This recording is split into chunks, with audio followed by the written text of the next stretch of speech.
In the opening scene, we are introduced to our main protagonist, Lee Changxian, who is seen shackled and being held under some form of jurisdiction. He soon awakens in an unfamiliar location, struggling to piece together the events that led to his captivity. It becomes apparent that he possesses godlike powers, yet these abilities have been degraded. Suddenly, a mysterious boat appears, and the person aboard questions Lee about his identity, referring to him as the Twilight of Gods. The man also inquires about Lee's family and birth date, revealing that Lee had traveled to a planet called Arcadia in 2027 for unknown reasons, where he proceeded to slay millions of gods. As a result, he was subsequently captured and sentenced to execution. In a desperate attempt to evade his fate, Lee attacks the man, who effortlessly dodges and counters with a spell called Divine Suppression Steel, effectively immobilizing Lee. The man introduces himself as the top reaper of the Underworld, Yule, and explains to Lee that he is now in the afterlife, specifically the River Styx. Yule goes on to reveal that all humans, like Lee, who originate from Earth are eventually doomed to die. The Reapers are in search of Arcadia, but as Lee has killed all gods on the planet, he must now face execution as ordered by Thanatos, the head of Tartarus and Erebus, also known as the King of the Underworld. They soon reach their destination, and Yule explains that Thanatos is not only responsible for judging the souls of the dead, but also for sealing demons and evil spirits. Those who have committed fewer sins are forced into manual labor. Upon arriving at the entrance gates of the Underworld, Yule presents Lee to the King of the Underworld, Thanatos. Thanatos immediately questions Lee's identity, specifically if he is the Twilight of the Gods. Thanatos then proceeds to explain that Lee's presence in the Underworld is a result of his past actions. During his days as a professional gamer in 2024, Lee swore at his team, causing one of the members to cry and thus incurring a punishment of having his tongue ripped out for 15 days. However, this is not the only transgression for which Lee must pay the price. As it is revealed that he was unable to even hold a girl's hand during his 26 years of life on Earth, he will also be subject to 6 days of confinement in the Hell of Darkness.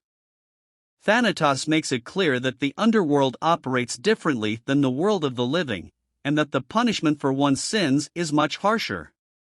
In order to gain freedom from these punishments, Thanatos offers Lee a task, to go to the mundane world in his stead, and make vassals of gods who have broken their oath to him by reaching out to humans. Using his powers, Thanatos opens the gate of time, sending Lee back to the planet he belongs, Earth. He also assigns Lee the task of sealing the gods as a sentence for his sins, warning him that these gods are approaching to take over the planet. When asked why the King of the Underworld does not intervene himself, Thanatos explains that as the gods are fully aware of the loopholes in the oath, they cannot interfere, but humans can as there is no mention of them in the oath. Lee initially hesitates at the thought of working as a hunting dog for the king, but Thanatos assures him that it is more like penal labor, and as a reward, he will be given a whole new life to start with 0 punishments, an offer that Lee ultimately agrees to. With the deal struck, Thanatos sends Lee to open the gates of the Gate of Rebirth and reincarnates him on Earth, with the promise of granting him authority as a gift upon successfully completing his task of sealing the gods. Later, Lee, our protagonist, finds himself in a strange and unfamiliar place, surrounded by a throng of shocked onlookers. Suddenly, a gate materializes out of thin air and Lee recalls a conversation he had with Thanatos before departing for Earth. Thanatos had warned him that reincarnating him in a specific location would be nearly impossible, so he would be reincarnated in a dungeon known as the Benevolent Forest. All entrants in the dungeon are obligated to complete a mission, which is to ascend to the summit of the dungeon hill. Without hesitation, Lee sprints towards the gate at full speed. As soon as he opens his system to check his body status, Lee discovers that the Nether God has kept his promise, granting him the ability to collect karma from souls by burning them in the purgatory furnace. This means that Lee will gain experience as soon as he kills a monster with this skill. Additionally, he is equipped with an execution sword that allows him to steal others' authority and divinity, and even grants him unlimited authority. Suddenly, a monster named Black Mamba ambushes Lee, but with his newfound strength, Lee dispatches the creature with ease, without even flinching.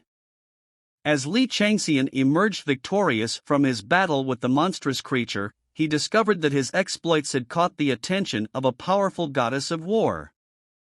This goddess, known for her proficiency in a variety of weapons and her love of combat, was particularly intrigued by Li's killing style. He couldn't help but wonder if his brutal methods were the reason for her interest in him, a thought that filled him with a sense of pleasure and excitement. As Li navigated through the forest, the thick, poisonous air made it difficult to hunt the monster he had set his sights on. Undeterred, he devised a new strategy, Plan C, which allowed him to hunt the snakes that lurked within the forest. This technique proved successful, and he soon succeeded in killing a large number of black mambas, earning himself the nickname of Black Mamba Slayer among the gods. He relished in the thrill of the hunt, and his killing moves brought him back to his days on Arcadia, where he had acquired the middle-level dagger skill. The goddess of war was impressed by his prowess, and he knew that he had a chance to make a real impact in the world of the gods. Eager to prove himself, Li set his sights on the ultimate challenge, the boss Mamba. He knew that in order to defeat this formidable foe, he would first need to acquire the curse of the Jia Feng.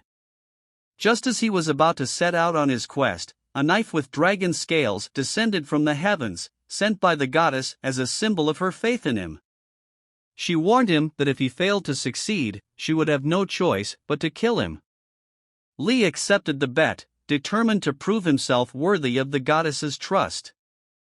Meanwhile, in the dungeon, a man arrived, introducing himself as a second Lieutenant Park Haesong, a C-rank player under the military command of the defense.